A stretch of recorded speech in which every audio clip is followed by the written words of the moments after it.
ರಾಜ್ಯ ಕಾಂಗ್ರೆಸ್ ನೇತೃತ್ವದ ಸರ್ಕಾರಕ್ಕೆ 1 ವರ್ಷ ತುಂಬಿದ ಸಂಭ್ರಮ. ಆದರೆ ಇಂಥ ಸಂಭ್ರಮದ ಕ್ಷಣದಲ್ಲೇ ಸಂಭ್ರಮ ಏನೂ ಇಲ್ಲ, ಪೆನ್ಡ್ರೈವ್ನ ಕಳಂಕ ಅವ್ರ ಕೈಗೂ ಕೂಡ ಮೆತ್ತಿದೆ ಅಂದ್ಬಿಟ್ರು ರಾಜ್ಯದ ಮಾಜಿ ಮುಖ್ಯಮಂತ್ರಿಗಳು. ಗ್ಯಾರಂಟಿ ಹೆಸರಲ್ಲಿ ಹೆಣ್ಮಕ್ಳಿಗೆ ಶಕ್ತಿಯನ್ನ ತುಂಬಿದ್ದೇವೆ ಅಂತ ಹೇಳಿ ಕಾಂಗ್ರೆಸ್ ನಾಯಕರು ಖುಷಿ ವ್ಯಕ್ತಪಡಿಸ್ತಾ ಇದ್ರೆ, ಈ ಖುಷಿ ಗಿಷಿ ಎಲ್ಲ ಕೊಲೆಗಟಗರಿಗೆ ಮಾತ್ರ. ಹೆಣ್ಣು ಮಕ್ಕಳ ಪ್ರಾಣಕ್ಕೆ ಮಾನಕ್ಕೇನೆ ಗ್ಯಾರಂಟಿ ಇಲ್ಲ ಅಂದ್ಬಿಟ್ರು ವಿಪಕ್ಷ ನಾಯಕರು. ಇಷ್ಟಕ್ಕೆ ನಿಲ್ಲಿಲ್ಲ, ಇದರ ಜೊತೆಗೆ ಇಡೀ ಸರ್ಕಾರ ಒಂದಾಗಿ ಸೇರಿ ದೇವೇಗೌಡರ ಕುಟುಂಬವನ್ನ, ಅದರ ಮಾನ ಮರ್ಯಾದೆಯನ್ನ ಕಳೆಯುವ ಪ್ರಯತ್ನಕ್ಕೆ ಕೈ ಹಾಕಿದ್ದಾರೆ. ಹೀಗಾಗಿ ಈ ಸರ್ಕಾರದ ಸಾಧನೆ ಕೇವಲ ಪೆನ್ ಡ್ರೈವ್ ಸಾಧನೆ ಅಂತಂದ್ರು HD ಕುಮಾರಸ್ವಾಮಿ ಅವರು. 1 ವರ್ಷದ ಸಾಧನೆ ಹಾಗಾದ್ರೆ ಕೇವಲ ಪೆನ್ ಡ್ರೈವ್ಗೆ ಮಾತ್ರ ಸೀಮಿತವಾಗೋಯ್ತಾ? ಪ್ರಶ್ನೆ ಇದ್ದೇ ಇದೆ. ಈ ಪ್ರಶ್ನೆಗೆ ಪೂರಕವಾದ ರಾಜಕೀಯ ನಾಯಕರ ಹೇಳಿಕೆಗಳು ಮೊದಲು ನಿಮ್ಮ ಮುಂದೆ, ನಂತರದಲ್ಲಿ ಚರ್ಚೆ.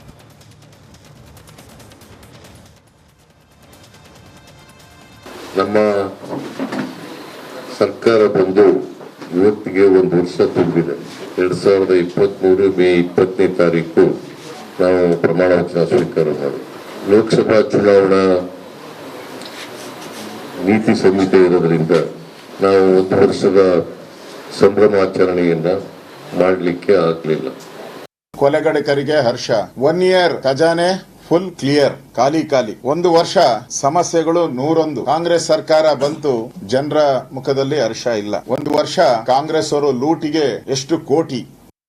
ನಮ್ಮ ಸಾಧನೆ ಅಂತ ಇಲ್ಲಿ ಇವತ್ತಿದ್ದು ಇಲ್ಲಿ ನಮ್ಮ ಪ್ರೆಸ್ ಕ್ಲಬ್ನಲ್ಲಿ ಮೀಟ್ ದಿ ಪ್ರೆಸ್ ಸ್ವಲ್ಪ ಮಾಡ್ಕೊಂಡಿರ್ಬೋದು. ಯಾಕೋ ಈ ಪೆನ್ ಡ್ರೈವ್ ಸಾಧನೆ ಒಂದು ಹೇಳಲಿಲ್ಲ. ಪೆನ್ ಡ್ರೈವ್ ಸಾಧನೆ ನಾನು ಹೇಳ್ಬೋದು ಇವತ್ತು ಅಂತ ಅಂದ್ಕೊಂಡಿದ್ದೆ. ರಾಜ್ಯದಲ್ಲಿ ಅತ್ಯಂತ ನಡಿ ಈಗ ಶುರು ಮಾಡೋಣ. ಕೇಸರಿಯಿಂದ ಮನೋಲ್ಲಾಸ ಮನಸ್ಸು ಮತ್ತೇರಿ ಕುಣಿದಾಡಿದೆ ನೋಡು, ಮನಸ್ಸು ಮತ್ತೇರಿ ಕುಣಿದಾಡಿದೆ ನೋಡು. ಕ್ಷಣ ಕ್ಷಣವೂ ಆಚರಿಸಿ ಕೇಸರಿ ಹಬ್ಬ. ವಿಮಲ್ ಬಾಯಲ್ಲಿ ಹೇಳಿ ಕೇಸರಿ. ಸಂಚಲನವನ್ನು ಮೂಡಿಸಿರ್ತಕ್ಕಂಥ ವಿಶ್ವದಾದ್ಯಂತ ಆ ಒಂದು ವಿಷಯದ ಬಗ್ಗೆ ಏನು ಸರ್ಕಾರ ಕ್ರಮ ತೆಗೆದುಕೊಂಡಿದೆ ಅಂತಕ್ಕಂಥ ಮಾಹಿತಿನಾದರೂ ಇಡ್ತಾರೇನೋ ಅಂತ ಅಂದ್ಕೊಂಡಿದ್ದೆ ನಾನು. ಸಿದ್ದರಾಮಯ್ಯರಿಗೆ ಹೇಳ್ತೀನಿ, ಅವ್ರದ್ದು ಇನ್ನೊಂದು ಸಾಧನೆ ಮರೆತುಬಿಟ್ಟು ಅವ್ರು ಹೇಳೋದನ್ನ, ಈ ಸರ್ಕಾರ ಸೆಕ್ಷನ್ 376 ಸರ್ಕಾರ ಅಂತ ಒಂದು ಹೇಳಬೇಕು ನೀವು. ಇವರು ವಿರುದ್ಧ ಯಾರು ಮಾತಾಡಿದ್ರು ಹಾಕು 376 ಸೆಕ್ಷನ್ ಅಲ್ವೇ? ಅದಕ್ಕೆ ಈ ಸರ್ಕಾರದ ಇನ್ನೊಂದು ಸಾಧನೆ, ಇನ್ನು ಮುಂದಿನ ದಿನಗಳಲ್ಲಿ ಯಾರಾದರೂ ಸರ್ಕಾರದ ವಿರುದ್ಧ ಮಾತನಾಡಿದ್ರೆ ಜಡಿ 376 ಸೆಕ್ಷನ್ ಅಂತ ಹೇಳೋದು ನಿಮ್ಮ ಕಾರ್ಯಕ್ರಮ. ಅಂತ ಮುಟ್ಟಾಳ ಕೆಲಸಕ್ಕೆ ನಮ್ಮ ಸರ್ಕಾರ ಹೋಗೋದಿಲ್ಲ. ಅಂತ ಮುಟ್ಟಾಳ ಕೆಲಸಕ್ಕೆ ಕಾಂಗ್ರೆಸ್ ಸರ್ಕಾರ ಯಾವ ಟ್ಯಾಪು ಮಾಡೋಂಥ ಅವಶ್ಯಕತೆಯೂ ಇಲ್ಲ. ಏನು ಅವ್ರೇನು ಟೆರರಿಸ್ಟ್ಗಳಿಗಾದ್ರೆ ಪರ್ಮಿಷನ್ ತೊಗೊಂಡು ಮಾಡ್ತಾರೆ. ಅವರು ನಮ್ಮ ರಾಜ್ಯದ ನಾಯಕರುಗಳು, ಅವ್ರಿಗೆ ಯಾಕೆ ಟ್ಯಾಪ್ ಮಾಡಕ್ಕೆ ಹೋಗ್ತಾರೆ? ಅಲ್ಲ, ಸುಮ್ಮನೆ ಪ್ರಚಾರಕ್ಕೋಸ್ಕರ ಈ ಮಾತಾಡ್ತಿದ್ದಾರೆ. ಅನುಕೂಲ ಸಿಂಧು ರಾಜಕಾರಣ ಅನ್ನೋದನ್ನ ನಮ್ಮ ನೆಲದ ರಾಜಕಾರಣಿಗಳಿಗೆ ಹೇಳ್ಕೊಡೋ ಅವಶ್ಯಕತೆ ಇಲ್ಲ. ಆದರೆ ವರ್ಷದ ಸಾಧನೆ ಬಗ್ಗೆ ಎಂಥ ಅದ್ಭುತವಾದ ಚರ್ಚೆ ಆಗಬಹುದಾಗಿತ್ತು ಇವತ್ತು. ಆದರೆ ಇವತ್ತೂ ಕೂಡ ಇಡೀ ದಿನದ ಚಿತ್ರಣವನ್ನ ಮತ್ತೊಮ್ಮೆ ಪೆನ್ ಡ್ರೈವ್ನದ್ದೇ ಮಾತನಾಡುವಂತೆ ಮಾಡಿಬಿಟ್ರು ಕುಮಾರಸ್ವಾಮಿ ಅವರ ಪ್ರೆಸ್ ಮೀಟ್ನ ನಂತರದಲ್ಲಿ. ಅದಕ್ಕೆ ಪ್ರತಿಕ್ರಿಯೆ ನೀಡಿದ ಎಲ್ಲ ಪಕ್ಷದ ರಾಜಕೀಯ ನಾಯಕರು.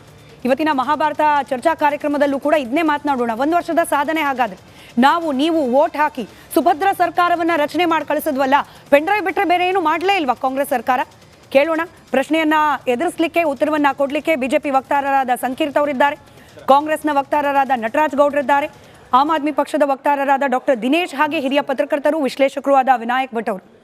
ಸಂಕೀರ್ತ್ ಅವರಿಂದನೇ ಪ್ರಾರಂಭ ಮಾಡೋಣ. 136 ಶಾಸಕರ ಸುಭದ್ರ ಸರ್ಕಾರ, ಜನರ ನಿರೀಕ್ಷೆ ಅಪಾರ. ನಿಮ್ಮ ಪಕ್ಷದ ಮೈತ್ರಿ ಪಾರ್ಟ್ನರ್ಗಳು ಹೇಳಿಬಿಟ್ರು ಏನೂ ಸಾಧನೆ ಇಲ್ಲ, 1 ವರ್ಷದಲ್ಲಿ ಮಾಡಿದ ಕೇವಲ ಪೆನ್ ಡ್ರೈವ್ ಮಾತ್ರ ಅಂತ.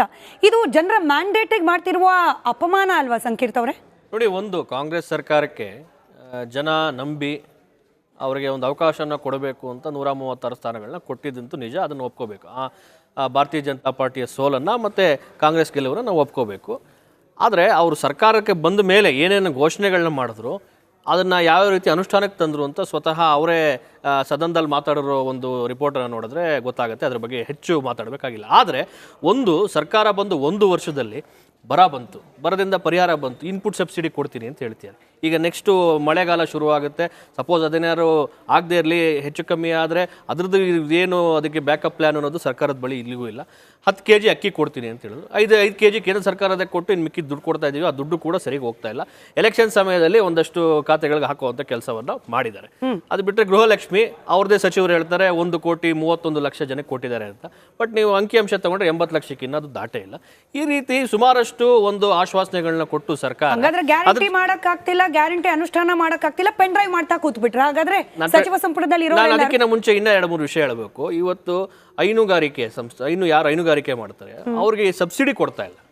2 ತಿಂಗಳಿಂದ ಶಾಸಕರಿಗೆ ಸಂಬಳ ಕೊಟ್ಟಿಲ್ಲ. 2 ತಿಂಗಳಿಂದ ಸುಮಾರಷ್ಟು ಸಂಸ್ಥೆಗಳಿಗೆ ಸಂಬಳ ಕೊಟ್ಟಿಲ್ಲ.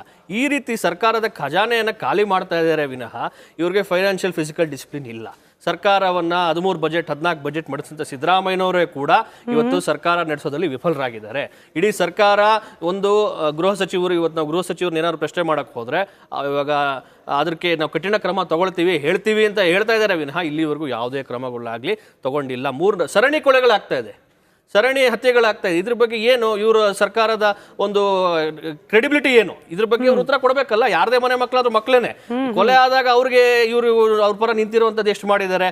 ಯಾವುದೋ ಒಂದು ಕೋಮಿಗೆ ನಿಮಗೆ ಸಭೆ ಆಗುತ್ತೆ ಅಂತ ನೋಡಕ್ ಹೋದ್ರೆ ಯಾಕೆ ಇಲ್ಲ, ಯಾರ ಪರವಾಗಿ ಯಾರು ನಿಂತಿದ್ದಾರೆ? ಇವಾಗ ನೋಡಿ, ಕೊಲೆ ಆದವ್ರು ಯಾರು ಕೊಲೆ ಆಗಿದ್ದಾರೆ, ಕೊಲೆ ಆಗಿರೋ ಪರವಾಗಿ ಇಡೀ ರಾಜ್ಯ ಜನತೆ ನಿಲ್ಬೇಕು. ಇಡೀ ರಾಜ್ಯ ಫಯಾಜ್ ಪರವಾಗಿ ನಿಂತ್ರ, ಯಾರು ಪರವಾಗಿ ನಿಂತ್ರ ಅದನ್ನು ಹೇಳ್ಬಿಡಿ. ಈಗ ನೋಡಿ, ನೇಹಾ ಹತ್ಯೆ ಆದಾಗ ಇದೇ ಗೃಹ ಸಚಿವರ ಹೇಳಿಕೆ ಏನಾಗಿತ್ತು? ವೈಯಕ್ತಿಕ ಕಾರಣ ಅಂದ್ರೆ ಇವ್ರು ಏನು ಇನ್ವೆಸ್ಟಿಗೇಷನ್ ಆಫೀಸರ್ ಆಗಿದ್ರು, ಆಗ್ಲೇ ಗೃಹ ಸಚಿವರು ಆಗ್ಬಿಟ್ಟಿದ್ರ? ನಮ್ಗೆ ಅದ್ರ ಬಗ್ಗೆ ಎಲ್ಲ ಸುಮಾರಷ್ಟು ಇದೆ. ಅದ್ರ ಜೊತೆಗೆ ಸರಣಿ ಕೊಲೆ ನಡೆದಿದೆ. ಆ ಮನೆಗೆ ನ್ಯಾಯ ಒದಗಿಸುವಂಥದ್ದು ಏನು? ಸೊ ಇಡೀ ಸರ್ಕಾರ ಸಂಪೂರ್ಣವಾಗಿ 1 ವರ್ಷದ ಸಾಧನೆ ತಗೊಂಡ್ರೆ ಸಂಪೂರ್ಣ ವಿಫಲ ಆಗಿದೆ. ಇವರು ಎಲ್ಲಾ ವಿಷಯಗಳನ್ನು ಇನ್ನೊಂದು ಹೇಳ್ಬೇಕು, ಎಲ್ಲಾ ವಿಷಯಗಳನ್ನು ಅಡ್ವರ್ಟೈಸ್ಮೆಂಟ್ ಅಲ್ಲಿ ಮಾತ್ರ ಚೆನ್ನಾಗಿ ತೋರಿಸ್ತಾ ಇದ್ದಾರೆ. ಇನ್ನು ಸಮಯ ಇದೆ. ಕೊಲೆಗಡುಕರಿಗೆ ಹರ್ಷ, ಮಹಾಲಕ್ಷ್ಮಿಯರ ಬದುಕು, ಮಾನ ಗ್ಯಾರಂಟಿ ಇಲ್ಲ. ಇದು ನನ್ನ ಸ್ಟೇಟ್ಮೆಂಟ್ ಅಲ್ಲ, ಆರ್ ಅಶೋಕ್ ಅವರ ಸ್ಟೇಟ್ಮೆಂಟ್. ಇದಿಷ್ಟೇ ನಿಮ್ಮ ಸರ್ಕಾರದ ಸಾಧನೆ ಅನ್ನೋ ಟ್ಯಾಗ್ ಲೈನ್. ಏನ್ ಹೇಳ್ತೀರಿ? ಈಗ 1,21,00,000 ಮಹಿಳೆಯರ ಖಾತೆಗೆ 1,21,00,000 ಮಹಿಳೆಯರ ಖಾತೆಗೆ 23,365 ಕೋಟಿ ರೂಪಾಯಿ ಇಲ್ಲಿವರೆಗೂ ಹಣ ನಗದು ಅವ್ರಿಗೆ ಟ್ರಾನ್ಸ್ಫರ್ ಆಗಿದೆ. ಆ 1,21,00,000 ಮಹಿಳೆಯರ ಕುಟುಂಬದವರು ಎಷ್ಟು ಖುಷಿಯಿಂದ ಇದ್ದಾರೆ. ಆ ಸಾಮಾಜಿಕ ಬದಲಾವಣೆ ಏನಾಗಿದೆ, ಅವರ ಜೀವನದ ಆರ್ಥಿಕ ಬದಲಾವಣೆ ಏನಾಗಿದೆ, ಜೀವನದ ಗುಣಮಟ್ಟ ಯಾವ ರೀತಿ ಬದಲಾವಣೆ ಆಗಿದೆ, ಅವರು ಶಕ್ತಿ ಯೋಜನೆಯಿಂದ ಮನೆಯಿಂದ ಉಚಿತವಾಗಿ ಬಸ್ಗಳಲ್ಲಿ ಪ್ರಯಾಣ ಮಾಡ್ತಾ ಇದ್ದಾರಲ್ಲ, ಸಾಮಾಜಿಕವಾಗಿ ಅವರು ತಮ್ಮ ಪಾಲ್ಗೊಳ್ತಾ ಇದ್ದಾರಲ್ಲ, ಅದರಿಂದ ಎಷ್ಟು ಚಟುವಟಿಕೆಗಳಲ್ಲಿ ಆರ್ಥಿಕ ಚಟುವಟಿಕೆಗಳಲ್ಲಿ ಪಾಲ್ಗೊಳ್ತಾ ಇದ್ದಾರೆ ಮಹಿಳೆಯರು. ಆ ಸಬಲೀಕರಣ ಯೋಜನೆಗಳನ್ನ ಅರ್ಥ ಮಾಡ್ಕೊಳ್ಳೋದ್ರೊಳಗೂ ಬಿಜೆಪಿ ವಿಫಲ ಆಗ್ತಾ ಇರೋದು ಬಹಳ ದುರಂತ ಅಂತ. ಹುಬ್ಬಳ್ಳಿ ಕಾಲೇಜಿನ ಕ್ಯಾಂಪಸ್ ನಲ್ಲಿ ನಡೆದ ನೇಹಾ ಹತ್ಯೆ ಪ್ರಕರಣ, ಒಂದು ನ್ಯೂಸ್ ಪೇಪರ್ನ ಒಂದು ಕಾಲಮ್ ನಲ್ಲಿ ಬಂದಿರೋದನ್ನ ಹೇಳ್ತಿದ್ದೀನಿ ನೋಡಿ. ಹುಬ್ಬಳ್ಳಿಯಲ್ಲಿ ಮನೆಗೆ ನುಗ್ಗಿ ಯುವತಿ ಅಂಜಲಿ ಕೊಲೆ, ಕೊಡಗಿನಲ್ಲಿ SSLC ವಿದ್ಯಾರ್ಥಿನಿ ರುಂಡ ಕಡಿದು ಹತ್ಯೆ, ಹಾವೇರಿಯ ಹಾನಗಲ್ನಲ್ಲಿ ಹಿಂದೂ ಯುವಕರಿಗೆ ಥಳಿತ, ರಾಮನವಮಿ ದಿನ ಭಾಗವಧ್ವಜ ಎಕ್ಸೆಟ್ರಾ ಎಕ್ಸೆಟ್ರಾ, ಜೊತೆಗೆ ಪೆನ್ ಡ್ರೈವ್ ಪ್ರಕರಣನೂ ಕೂಡ ನಿಮ್ ಸರ್ಕಾರ ಸರಿಯಾಗಿ ಹ್ಯಾಂಡಲ್ ಮಾಡಲಿಲ್ಲ ಅನ್ನೋ ಆರೋಪ.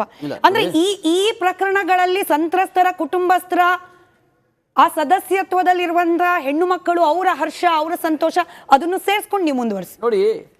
ಅಪರಾಧ ಪ್ರಕರಣಗಳು ವರ್ಷದಿಂದ ವರ್ಷಕ್ಕೆ ನಡೀತಾನೆ ಇದ್ದಾವೆ. ಅದು ವಿವಿಧ ರೀತಿಯಲ್ಲಿ ಅಪರಾಧ ಪ್ರಕರಣಗಳು ನಡೀತಾ ಇದ್ದಾವೆ. ಈ ಪೆನ್ ಡ್ರೈವ್ ವಿಷಯದಲ್ಲಿ ಬಂದಾಗ ಯಾವುದೇ ಆ ಕೇಸಿಗೆ ಸಂಬಂಧಪಟ್ಟ ಎಲ್ಲರನ್ನೂ ಕೂಡ ತನಿಖೆ ಮಾಡ್ತಾ ಇದ್ದಾರೆ. SIT ರಚನೆ ಮಾಡಿದ್ದಾರೆ. ಯಾವುದೇ ರೀತಿಯ ಕಾನೂನು ಲೋಪ ಆಗದಂತೆ ತನಿಖೆಗಳನ್ನ ಮಾಡ್ತಾ ಇದ್ದಾರೆ. ಆದರೆ ಪ್ರಮುಖ ಆರೋಪಿ ತಪ್ಪಿಸ್ಕೊಂಡು ಹೋಗಿದ್ದಾನೆ. ಬಿಜೆಪಿ JDS ನಾಯಕರು ಅದು ದಿಕ್ಕನ್ನು ತಪ್ಪಿಸಲಿಕ್ಕೆ ಪ್ರಯತ್ನ ಮಾಡ್ತಾ ಇದ್ದಾರೆ. ಅದು ಕೂಡ ಬಹಿರಂಗ ಆಗ್ತಾ ಇರೋದು ಎಲ್ಲರಿಗೂ ಗೊತ್ತಿದೆ. ಬೇರೆ ಎಲ್ಲ ಅಪರಾಧ ಪ್ರಕರಣಗಳು ಕೂಡ, ಅದು ಅತ್ಯಾಚಾರ ಆಗ್ಬೋದು, ದರೋಡೆ ಆಗ್ಬೋದು, ಕಳ್ಳತನ ಆಗ್ಬೋದು, ಬೇರೆ ಯಾವುದೇ ರೀತಿಯ ಪ್ರಕರಣಗಳು, ಕ್ರಿಮಿನಲ್ ಪ್ರಕರಣಗಳಲ್ಲಿ ರಾಜ್ಯ ಸರ್ಕಾರ ಕಟ್ಟುನಿಟ್ಟಾಗಿದೆ. ಗೃಹ ಇಲಾಖೆ ಚೆನ್ನಾಗಿ ಕೆಲಸ ಮಾಡ್ತಾ ಇದೆ. Doctor G. ಪರಮೇಶ್ವರ್ ಮೇಲೆ ಅವರೊಂದು ಆರೋಪ ಮಾಡಿದ್ರು, ವೈಯಕ್ತಿಕ ಅಂತ.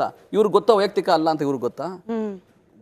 ಏನಂದ್ರೆ ಗೃಹ ಸಚಿವರಿಗೆ ಏನು ಪೊಲೀಸ್ ಇಲಾಖೆಯಿಂದ ಏನು ವರದಿ ಬಂದಿರುತ್ತೆ ಅದನ್ನ ಇಲ್ಲಿರ್ತಾರೆ ಹೊರತು, ಆ ತನಿಖೆಯ ಅಧಿಕಾರಿಗಳು ಇಮಿಡಿಯೇಟ್ ಆಗಿ 1 ಅವರ್ ಯಾವುದೇ ಹತ್ಯೆ ಆದಾಗಲೂ ಕೂಡ ಇಮಿಡಿಯೇಟ್ 1 ಅವರಲ್ಲಿ ಅವರು ಅರೆಸ್ಟ್ ಮಾಡಿ ಪ್ರಕರಣಗಳನ್ನ ಹ್ಯಾಂಡಲ್ ಮಾಡೋ ವಿಧಾನದ ಬಗ್ಗೆನೇ ಪ್ರಶ್ನೆ ಇದೆ. ಪ್ರಶ್ನೆ ಮಾಡಬಹುದು. 1 ಗಂಟೆನಲ್ಲೇ ಆ ಆರೋಪಿಗಳನ್ನ ಎಡೆಮುರಿ ಕಟ್ಟಿ ಜೈಲ್ಗಟ್ಟಿದ್ದಾರೆ. ಅಷ್ಟು ಕೆಲಸವನ್ನ ಪೊಲೀಸ್ ಇಲಾಖೆ